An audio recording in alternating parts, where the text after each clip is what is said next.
Morocco, a country rich in history and culture, is a treasure trove of immortal historical and legendary stories that have been passed down from generation to generation. The story of Aisha Kandisha that I talked about in one of my previous videos. A mythical seductress who is said to appear near water sources, enchanting unsuspecting travelers, is a good example.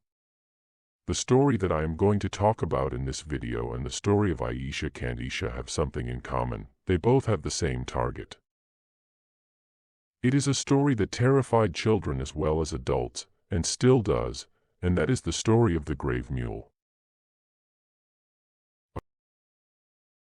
According to what was reported from oral narration, the Mule of Graves is a half-woman, half-mule creature.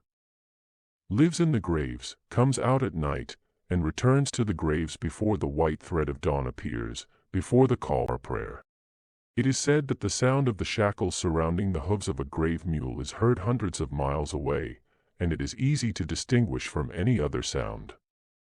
She wanders around at night looking for men, and as soon as one of them falls into her grip, she carries him on her back and takes him to the cemetery to bury him alive.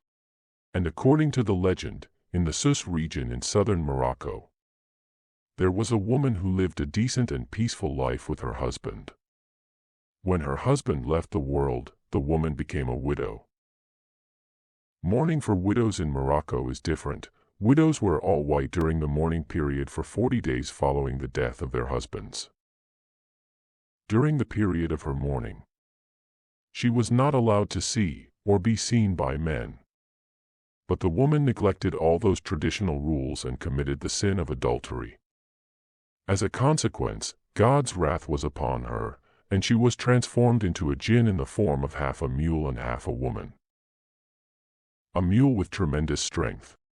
Chained, and her eyes are burning like the mouth of a volcano. And as I mentioned before, she sleeps during the day, and when the sun comes down and the darkness covers the cemeteries, she starts looking for men to bury them alive or shred them into pieces, all as revenge for what happened to her because of the men she sinned with.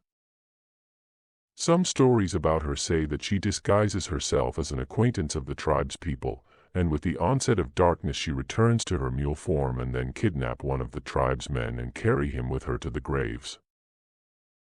And just like Aisha Kandisha, the Graves Mule does not harm women.